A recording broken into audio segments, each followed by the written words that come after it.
Hola, ¿qué tal, hermanos? Bienvenidos a Ministerio Palmoni y bienvenidos una vez más al repaso de la lección de Escuela Sabática de este cuarto trimestre. Nos encontramos en la lección número 8 para el 22 de noviembre del 2025. El título para esta semana se llama Gigantes de la Fe, Josué y Caleb. Y nuestro texto para memorizar se encuentra en Hebreos capítulo 13, verso 7. Dice lo siguiente: acuérdense de sus dirigentes que les hablaron la palabra de Dios. Consideren el resultado de su vida e imiten su fe. Con estas palabras, les invito a que me acompañen a realizar una oración. Padre Celestial, te damos gracias en esta hora por la oportunidad que nos das de poder abrir tu palabra. Rogamos de tu bendición, que tu Santo Espíritu nos dirija y nos instruya, Señor, en tu palabra, que nos des entendimiento y sabiduría, Señor, para que podamos reflexionar sobre todo esto y, como bien dice el texto para memorizar, podamos aprender e imitar, Señor, las obras de estos grandes hombres de fe. Acompáñanos, te lo pedimos en el nombre y en los méritos de Cristo Jesús. Amén. Oye, mis hermanos, lo que vamos a estar analizando a lo largo de esta semana es precisamente la vida de Josué y de Caleb, dos hombres que, si ustedes recuerdan, ya habíamos visto un poco de su historia en las lecciones pasadas. Y también quiero pensar que la mayoría de ustedes, al hacer un año bíblico o al estudiar la palabra de Dios, se habrán topado con la historia de estos dos grandes hombres.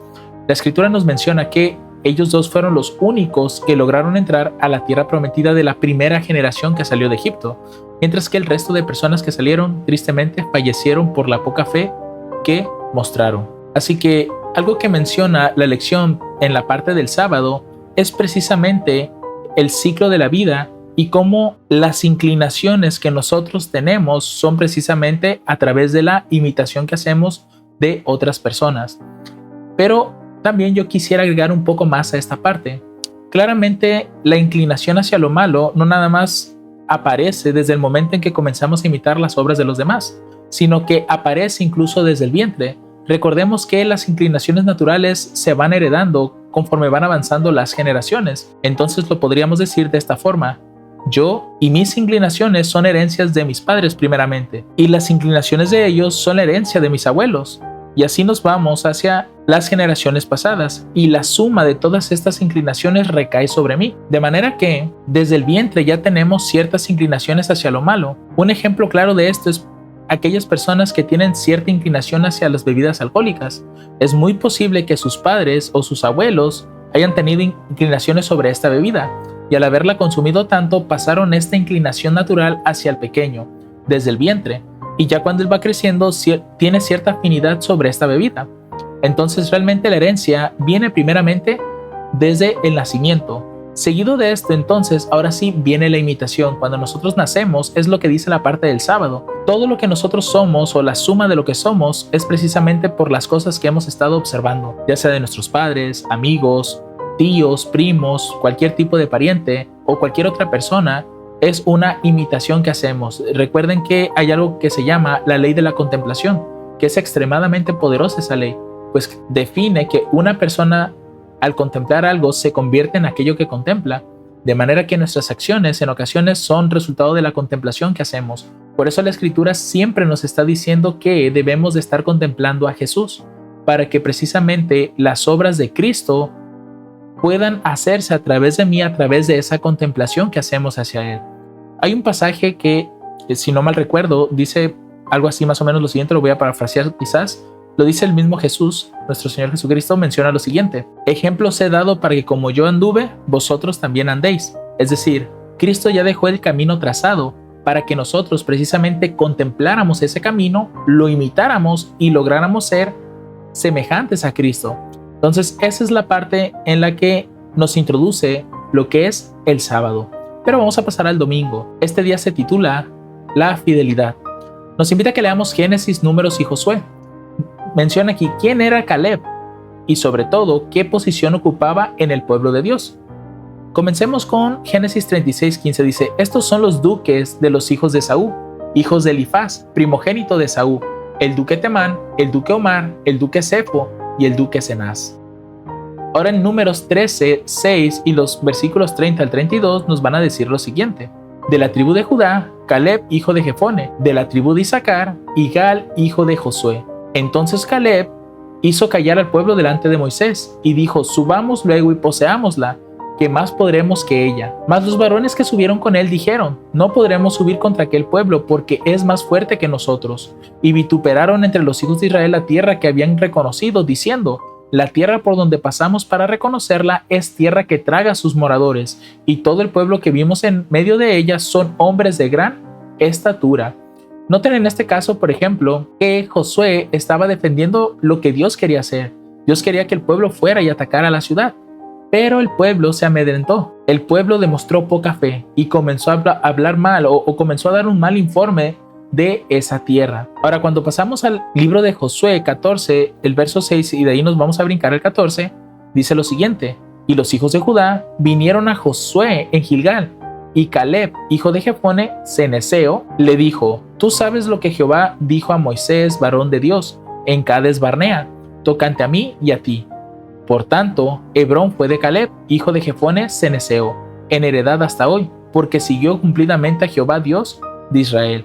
Nosotros hasta este punto podemos definir un poco lo que es Caleb. En pocas palabras, por lo que nos dicen los textos, es que Caleb era un hombre de muchísima fe, porque recuerden que él estaba de acuerdo en que fueran y atacaran la ciudad, la tierra mejor dicho, pero el pueblo no quería, porque empezó a demostrar poca fe.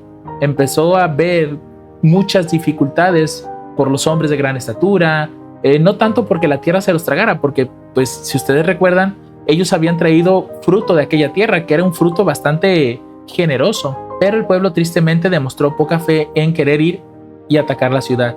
Pero Caleb, si notaron, en todo momento él estaba confiando en las fuerzas de Dios y no en su propia fuerza, porque obviamente si el pueblo confiaba en su fuerza no iba a poder lograr conquistarla. Pero recuerden que las batallas no son de ellos, sino de nuestro Dios. Entonces, en cuanto a la posición que ocupaba dentro del pueblo, podemos ver que pues era realmente un hombre prominente entre el pueblo. De hecho, si no mal recuerdo, creo que leí en alguna sección que él era el hombre más anciano de ese tiempo. O quizás, sí, me parece que sí leí esa parte. Igual a lo mejor creo que la puse aquí en la presentación, pero pues si lo vemos de esta forma, yo lo vería a lo mejor a Caleb como el segundo o el tercero al mando después de Josué. Ahora, en el espíritu de profecía, noten lo que va a decir en Historia de los Patriarcas y Profetas. Estos hombres, haciendo referencia al pueblo, habiéndose iniciado en una conducta errónea, se opusieron tercamente a Caleb y Josué, así como a Moisés y a Dios mismo. Por esa razón, esa primera generación, no pudo entrar a la tierra prometida, porque comenzó a tener una conducta errónea. Dice, cada paso que daban hacia adelante los volvía más obstinados. Estaban resueltos a desalentar todos los esfuerzos tendientes a obtener la posesión de Canaán. Noten lo que va a decir aquí: tergiversaron la verdad para apoyar su funesta influencia, la verdad por donde pasamos para reconocerles tierra que traga a sus moradores. Manifestaron. No solo era un mal informe, sino que era una mentira y una inconsecuencia. ¿Por qué inconsecuencia? Porque dice aquí que los espías habían declarado que la tierra era fructífera y próspera, todo lo cual habría sido imposible si el clima hubiese sido tan malsano que se pudiera decir de la tierra que se tragaba a sus moradores. Por eso les menciono que realmente ellos mintieron en su informe. Pero cuando los hombres entregan su corazón a la incredulidad, se colocan bajo el dominio de Satanás y nadie puede decir hasta dónde los llevará.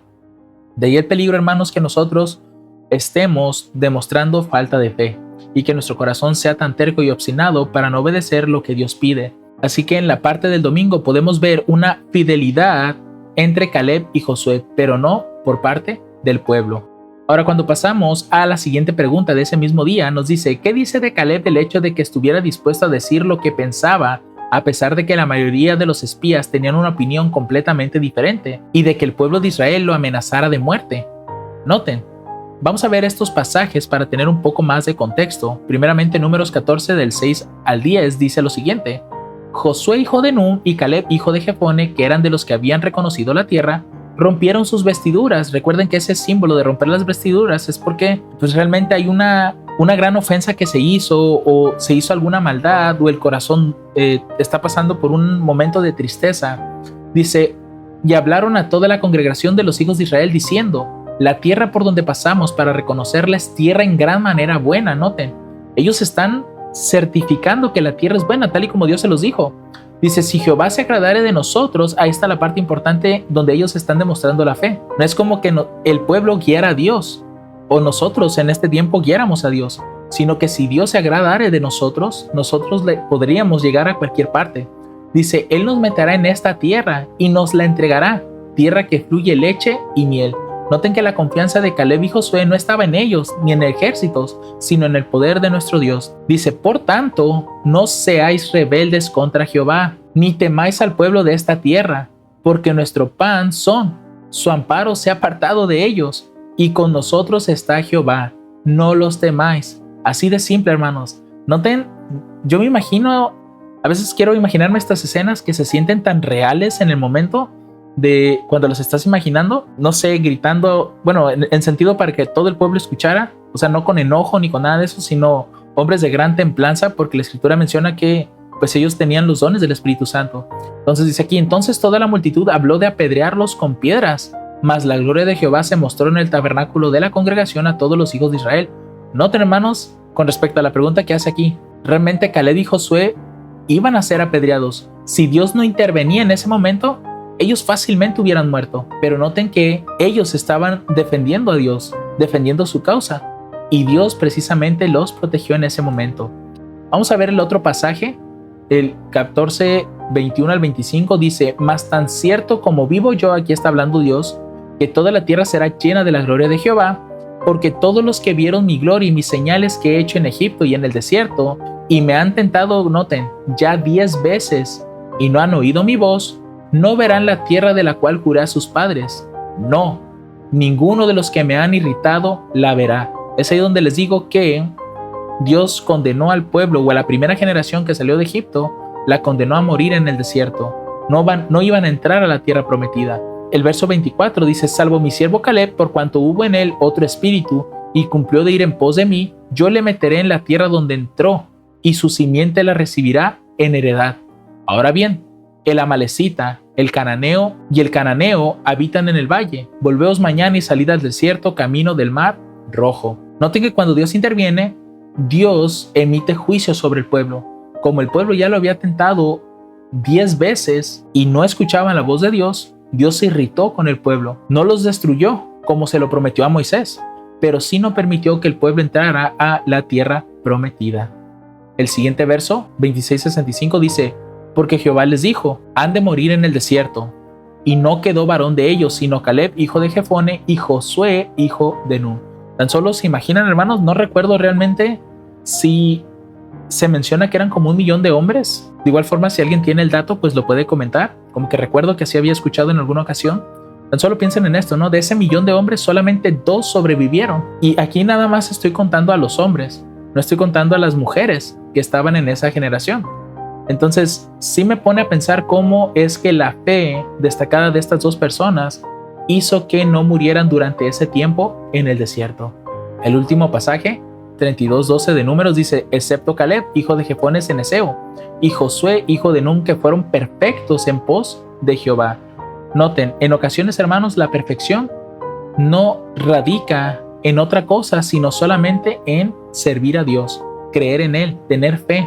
Y obviamente la fe te hace actuar por el bien y no por el mal. Así pues, el corazón de estos 2 hermanos fue íntegro para con Dios, y Dios ciertamente recompensó esa fe que manifestaron. Así que aquí podemos ver que en estos 2 hubo una fidelidad grande, y que nosotros deberíamos de imitar esta fidelidad. Donde Dios nos mande, debemos de ir, sin temor alguno, porque el Señor, si se agradare de nosotros, nos va a introducir en ese lugar, nos hará prosperar en ese lugar y nos hará conquistar ese lugar. Ahora, pasando a la parte de lunes, se llama Dame ese monte. Ya no estamos en esa época en la que fue checado o revisado la tierra, sino que estamos ya 40 años después. Aquí nos invita a que volvamos a leer Josué 14 del 6 al 14 y después Números 14, 24, 32, 12, que estos textos a lo mejor no los vamos a leer aunque los puse en la presentación, sino que nos vamos a enfocar en los últimos 2. Dice, ¿cómo describirías la actitud de Caleb y Josué? ¿Qué significa seguir plenamente al Señor? En esta parte, como ya les mencioné, tanto Caleb como Josué defendieron la causa de Dios. Bueno, a lo mejor esta parte sí la voy a leer porque tiene información importante. Dice, los hijos de Judá vinieron a Josué en Gilgal, y Caleb, hijo de Jefone ceneseo, le dijo, tú sabes lo que Jehová dijo a Moisés, varón de Dios, en Cades Barnea, tocante a mí y a ti. Yo tenía 40 años de edad cuando Moisés, siervo de Jehová, me envió de Cades Barnea a reconocer la tierra, y yo le referí el asunto como lo tenía en mi corazón. Mas mis hermanos, los que habían subido conmigo, menguaron el corazón del pueblo, pero yo cumplí siguiendo a Jehová mi Dios. Entonces Moisés juró diciendo: ciertamente la tierra que oyó tu pie será para ti, y para tus hijos en herencia perpetua, por cuanto cumpliste siguiendo a Jehová mi Dios. Ahora bien, Jehová me ha hecho vivir, como él dijo, estos 45 años. Noten, quiere decir que, bueno, tomando en cuenta que tenía 40 cuando fue revisada la tierra, más los 45, quiere decir que Caleb tenía 85 años. Dice: desde el tiempo que Jehová habló estas palabras a Moisés, cuando Israel andaba por el desierto, y ahora aquí, hoy día, miren, aquí está, soy de 85 años, pero aún hoy estoy más tan fuerte como el día que Moisés me envió. Noten qué dicha, ¿no? Realmente la vejez en aquel tiempo, pues, no era tan debilitada como la que tenemos hoy en día. He visto a muchas personas de 85 años que realmente caminan hasta con dificultad, pero vemos que en aquel entonces no era así. Dice: ¿cuál era entonces mi fuerza? Tal es ahora para la guerra, y para salir y para entrar. Dame pues ahora esta montaña de la cual habló Jehová aquel día, porque tú viste en aquel día que los anaseos están allí, y que las ciudades son grandes y fortificadas. Quizás Jehová estará conmigo, y los echaré como Jehová ha dicho. Josué entonces le bendijo y dio a Caleb, hijo de Jefone, a Hebrón por heredad. Por tanto, Hebrón fue de Caleb, hijo de Jefone cenezeo, en heredad hasta hoy, porque siguió cumplidamente a Jehová, Dios de Israel. Noten aquí en la descripción, hermanos, sobre la actitud de Caleb. En todo momento, Caleb fue respetuoso con Dios y ciertamente habló con verdad en el momento oportuno. Y sobre todo, defendió que Dios iba a estar con ellos en todo momento si ellos iban y conquistaban la tierra. Nuevamente aquí vemos esa fidelidad. Cuando pasamos a Números 14, 24, pues ahí es donde se menciona que en este caso Caleb tuvo otro espíritu. Es decir, no se mostró como el pueblo, no dijo palabras que debilitaran la fe del pueblo. Y eso también es algo que nosotros debemos de tomar en cuenta, hermanos. A veces creemos que nuestras palabras no tienen ningún tipo de fuerza, pero realmente cuando uno habla para debilitar la fe, todo el pueblo se debilita, hermanos. Harán menguar al corazón del pueblo. Por eso tengan cuidado con lo que le digan a los hermanos. En lugar de hablar palabras que debiliten, deben de hablar palabras que fortalezcan la fe. Ahora, cuando pasamos al 32:12, pues también se menciona esa perfección que tuvo Caleb, ¿no? En cuanto a su carácter. Pasando a Deuteronomio 1:36, noten lo que va a decir ahora. Excepto Caleb, hijo de Jefone, él la verá, y a él le daré la tierra que ha pisado y a sus hijos, porque él ha seguido fielmente a Jehová. Aquí vemos todas esas promesas que se le hicieron a Caleb con respecto al monte de Hebrón, o la tierra que él pisó, porque como él tuvo esa fe, Dios le recompensó con esa heredad. Y noten, la fe que tenía Caleb para esperar 45 años para que le dieran ese pedazo de tierra. También eso es algo importante que debemos de aprender nosotros, hermanos, que todos queremos las cosas de inmediato, pero vemos que estos hombres de Dios eran pacientes, esperaban hasta que las promesas de Dios se cumplieran, o bien, si no se cumplían en su tiempo, ellos veían que a lo mejor en sus descendientes se iba a cumplir. Y por último, Lucas 6:45 dice: el hombre bueno del buen tesoro de su corazón saca lo bueno, y el hombre malo del mal tesoro de su corazón saca lo malo, porque de la abundancia del corazón habla su boca. Así de fácil, hermanos. Realmente todos nosotros, si tenemos corazones buenos, y esa bondad, recuerden, no es porque venga de nosotros, sino que es porque tenemos a Jesús en nosotros, sacará buenas cosas de él. Pero si almacenamos o imitamos siempre las cosas malas, pues cosas malas van a salir de nuestro corazón. Y entonces aquí podemos entender por qué dice Dios acerca de Caleb que en él estaba otro espíritu.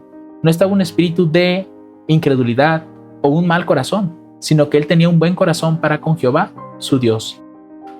Ahora, en el espíritu de profecía, en Sons and Daughters of God, dice lo siguiente: hoy necesitamos hombres de fidelidad cabal.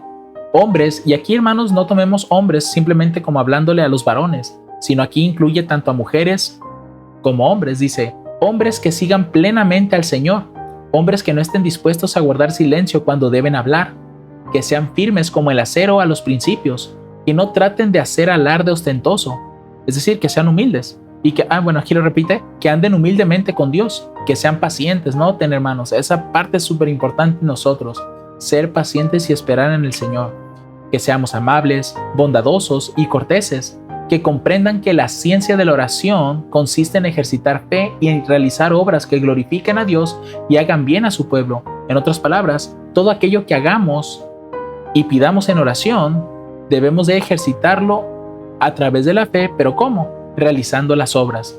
Pero esas obras tienen que glorificar a Dios y tienen que hacer el bien al pueblo. Si alguna de estas cosas falla, entonces ya no estamos haciendo un ejercicio correcto de la fe.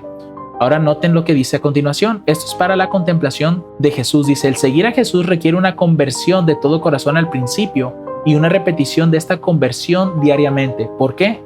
Porque el corazón se puede desconvertir. Hoy puedes ser muy fiel a Dios, pero mañana si no vuelves a repetir la conversión, tu corazón se va a desconvertir y vas a volver a caer. De ahí la importancia de contemplar a Jesús en todo momento. Ahora, en la parte del martes, el poder del ejemplo, y es donde vamos a adentrarnos un poco más en lo que habíamos dicho en la parte del sábado, la contemplación, la herencia de los malos hábitos o las malas tendencias. Nos invita a que leamos Josué 15, 16 y 19 y también el libro de Jueces. Vamos a leer las preguntas. Dice, ¿qué te dice esta historia acerca del poder del ejemplo?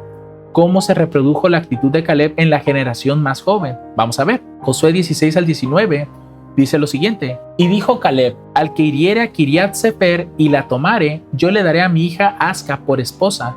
Y la tomó Otoniel, hijo de Cenaz, hermano de Caleb, y él le dio por esposa a su hija Axa. Y aconteció que cuando ella vino a él, ella le persuadió para pedir a su padre un campo.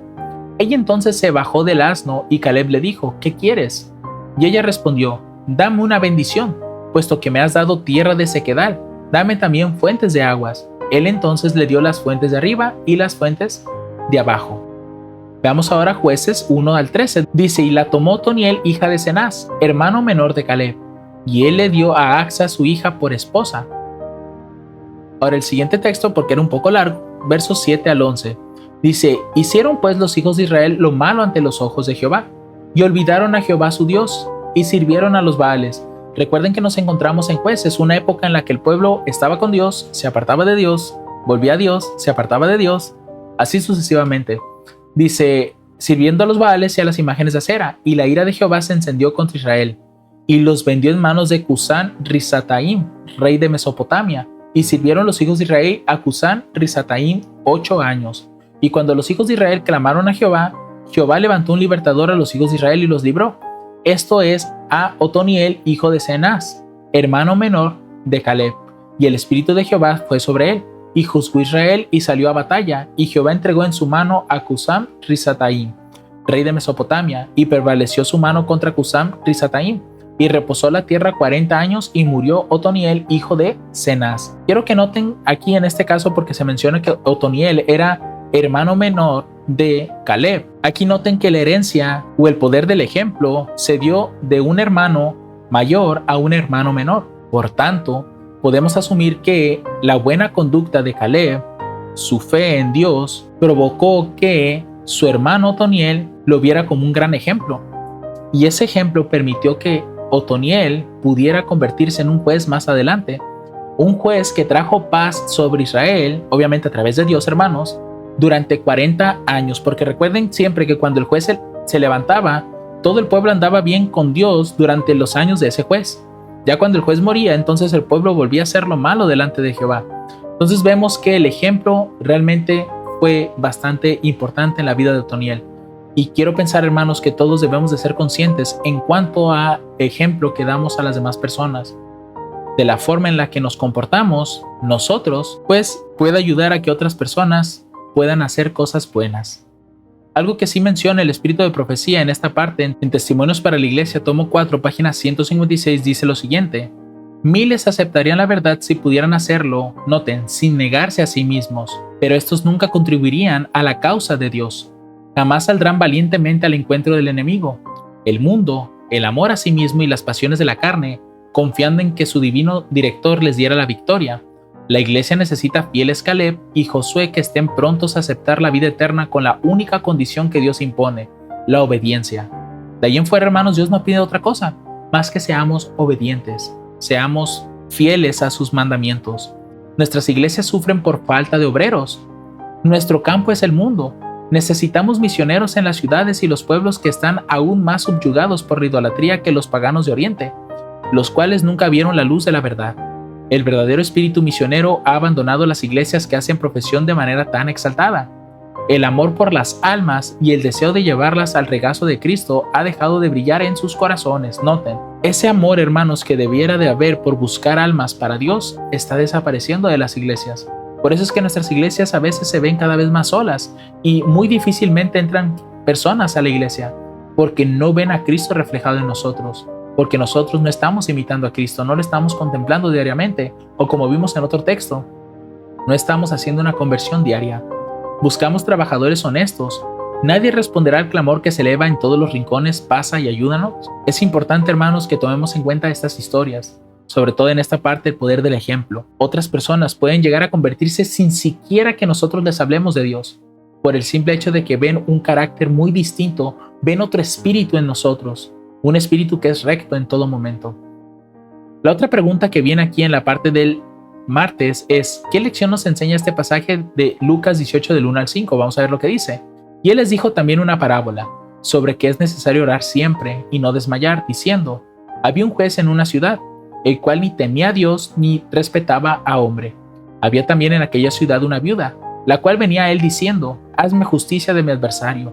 Y él no quiso por algún tiempo, pero después de esto dijo dentro de sí: aunque ni temo a Dios ni tengo respeto a hombre, sin embargo, porque esta viuda me es molesta, le haré justicia, no sea que viniendo al fin me fastidie. Noten qué importante es esta lección, hermanos, porque nos hace ver la bendición de la constancia. Esta mujer todo el tiempo le pedía a este juez que le hiciera justicia, y lo hacía diario. Y este juez, porque ya le estaba enfadando a esta mujer para que no lo llegara a fastidiar, simplemente le hizo justicia por eso. Ahora, esto no implica que Dios sea así, que el hecho de que le hablemos a Dios de nuestros problemas de forma constante significa que enfademos a Dios. Al contrario, aquí nos está mostrando una comparación y un contraste. Este juez se está comparando a Dios, pero no es como Dios. Es decir, el juez tiene una actitud terca y dura, y sobre todo que ni teme a Dios, como dice el texto, y tampoco respeta al hombre. En cambio, Dios, hermanos, es diferente. Él sí cuida de nosotros y Él está 100% dispuesto a escuchar nuestros problemas y nuestras necesidades, pero hace falta que seamos constantes, como dice aquí, en la oración. Ahora, en la parte del miércoles se titula Un héroe humilde. Vamos a leer Josué 19, 49 al 51. Y aquí nos hace la siguiente pregunta: ¿qué implica el hecho de que el gran líder de Israel, quien repartió la tierra, recibiera su herencia en último lugar? Vamos a ver. Y después que acabaron de repartir la tierra en heredad por sus términos, dieron los hijos de Israel heredad a Josué, hijo de Nun, en medio de ellos. De acuerdo a la palabra de Jehová, le dieron la ciudad que él pidió, Timnat Sera, en el monte de Efraín, y él reedificó la ciudad y habitó en ella. Estas son las heredades de Eleazar, sacerdote, y Josué, hijo de Nun, y los principales de los padres entregaron por suerte en posesión a las tribus de los hijos de Israel en Silo delante de Jehová, a la entrada del tabernáculo de la congregación, y acabaron de repartir la tierra. Respondiendo a la pregunta, ¿qué implica el hecho de que el gran líder de Israel, quien repartió la tierra, recibiera su herencia en último lugar? Simplemente un acto de humildad. Como bien dice aquí, era un héroe humilde. Para empezar, hermanos, cuando tú sirves a la causa de Dios, no lo haces con el objetivo de adquirir riquezas ni posesiones, sino que lo haces simplemente por el deseo de servir a Dios y a su pueblo. Y este espíritu es el que estaba en el corazón de Josué. Él primeramente sirvió al pueblo, o mejor dicho, primeramente sirvió a Dios y de ahí al pueblo, y al final se sirvió a él. Eso no significa que estuviera mal, que él se dejara al último. Al contrario, era un buen acto y sobre todo, como dice aquí, un acto humilde. Así también deberíamos de ser nosotros, hermanos, que al momento de servir a Dios, a nuestros hermanos, pensemos siempre en comenzar por ellos, a servirles a ellos, a darles a ellos, y al final quedarnos nosotros. Esto también lo ve bien Dios ante sus ojos. Algo que menciona aquí el Cristo triunfante en las notas es que el amor a Dios es el fundamento de la religión. Tal y como Josué lo estaba demostrando aquí, él amaba servir a Dios, servir a su causa. Por esa razón, él se quedó al final para recibir su heredad. No lo hizo al comienzo, sino que lo hizo al final, y sobre todo porque él sabía que Dios tenía reservada su heredad. Si no lo hacía aquí en manos, si no lo hacía en esta tierra, lo haría en la tierra prometida, en la Canaán celestial. Dice aquí, comprometerse en su servicio por la mera esperanza del galardón o el temor al castigo no serviría de nada. La abierta apostasía no sería más ofensiva a Dios que la hipocresía y una adoración meramente formal. ¿Qué significa todo esto? Que el ser hipócrita y ser apóstata es casi lo mismo. A veces uno juzga a la gente que entra en apostasía, pero si tú también temes a Dios nada más por recibir esa promesa o por no recibir el castigo, pues eres igual de culpable como aquel que está en apostasía. Solamente que tú pues eres hipócrita. Entonces eso es algo que sí realmente debemos de tener en cuenta, hermanos. Que al servir en la casa de Dios no caigamos en estos puntos. Que no le sirvamos solamente porque esperamos tener vida eterna. Y tampoco servirle porque tenemos miedo de ser destruidos. Sino que nosotros debería de nacer un amor único y diferente. Y este amor, hermanos, no te preocupes. Ningún ser humano, por lo menos así lo he comprendido yo, tiene el deseo, o más bien tiene la inclinación a buscar a Dios. Y lo sé porque Adán nos heredó esa parte. ¿Recuerdan cuando cometió pecado, quedaron desnudos y Dios se aparece? ¿Adán buscó a Dios de forma natural? No lo hizo. Al contrario, Dios fue el que lo buscó. ¿Dónde estás tú? Entonces Adán ahí fue cuando le responde: tuve miedo y me escondí porque escuché tu voz, estaba desnudo. Entonces, realmente en nosotros, mis hermanos, no está como una naturalidad a buscar a Dios. Dios nos busca primero. Y si nosotros dejamos que Dios entre en nuestros corazones, el amor por Dios, por su obra, nacerá solito. Recuerden lo que dijo Jesús acerca de todo aquel que es nacido del Espíritu. Es como el viento. Lo podemos sentir, pero no sabemos de dónde viene ni a dónde va. Así todo aquel que nace de Dios. Poco a poco vemos esos cambios. Poco a poco vamos amando la obra, la causa. Y no tengamos esa falta de constancia. Seamos constantes en todo. El amor va a venir solo, hermanos, siempre y cuando tu corazón busque a Dios. En la parte del jueves dice transformados por la contemplación. Era lo que les mencionaba hace rato. Contemplar el ejemplo de vida de los grandes héroes de la fe es esencial para nuestro crecimiento espiritual. Al mismo tiempo, nuestro ejemplo supremo es Jesús, su vida y sus enseñanzas. ¿Cómo nos transforma el hecho de enfocarnos en la vida de Jesús? Noten aquí algunos textos de Hebreo y de 2 de Corintios.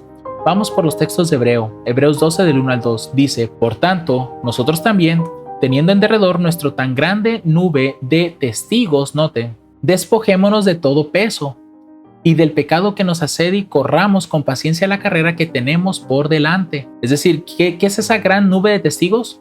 Pues todos los hombres que fueron antes de nosotros. De hecho, el capítulo 11, de ahí es donde está hablando aquí.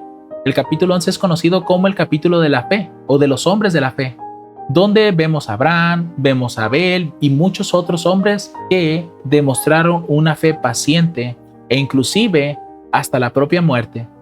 Dice: puestos los ojos en Jesús, ahí tenemos la contemplación o la ley de la contemplación, el autor y consumador de la fe, el cual por el gozo puesto delante de él sufrió la cruz, menospreciando la vergüenza y se sentó a la diestra del trono de Dios.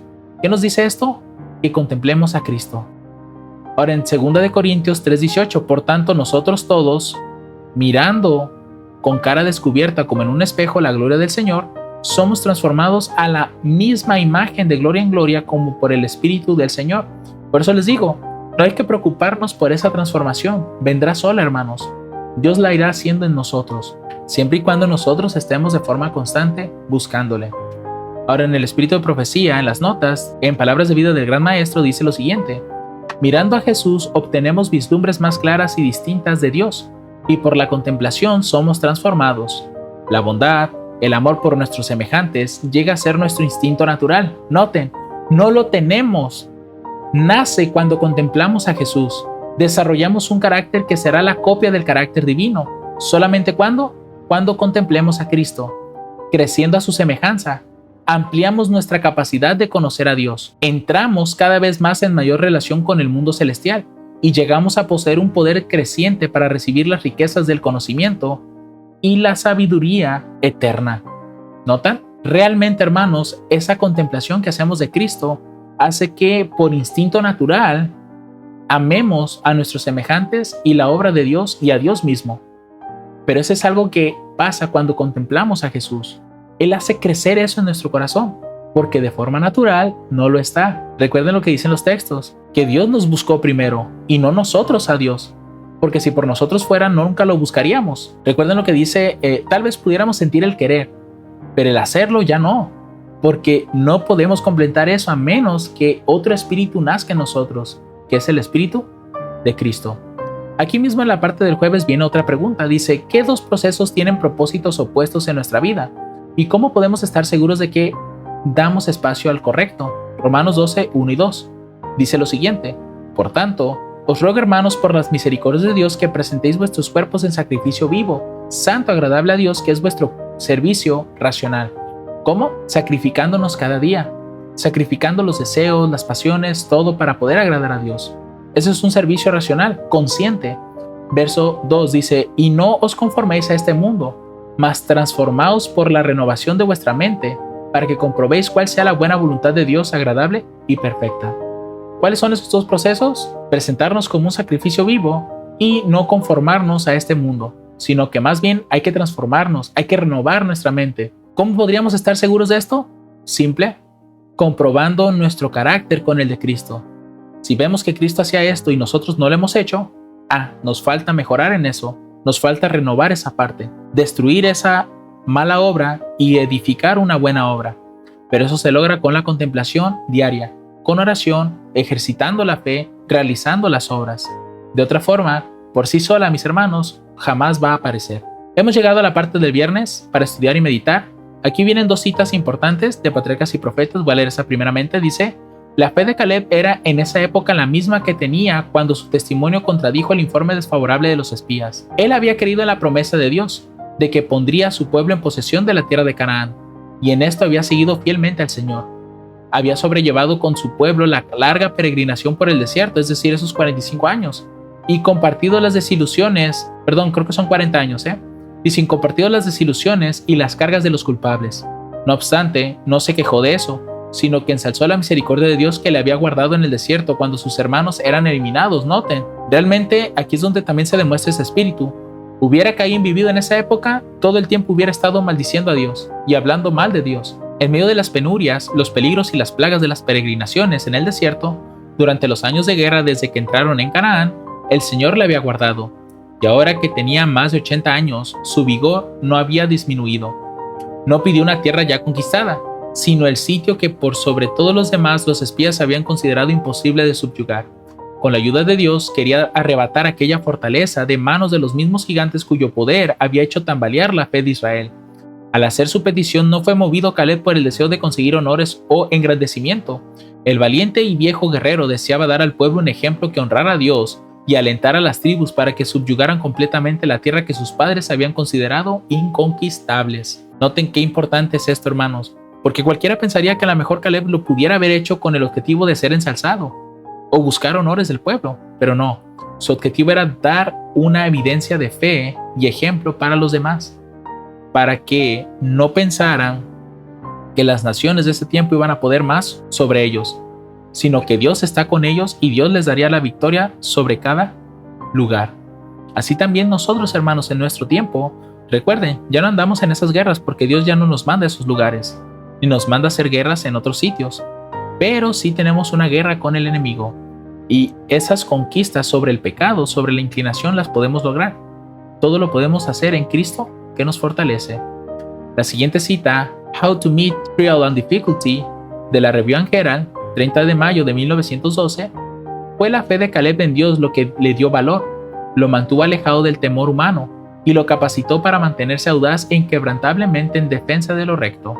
Al confiar en el mismo poder, el poderoso general de los ejércitos del cielo, todo verdadero soldado de la cruz puede recibir fortaleza y valor para vencer los obstáculos que parecen insuperables. Es ahí donde tenemos el más claro ejemplo de confianza. Caleb fue un hombre de mucha fe y lo demostró con todas las obras que hizo. Y eso para nosotros, hermanos, debería de ser un claro ejemplo de lo que debemos de ser.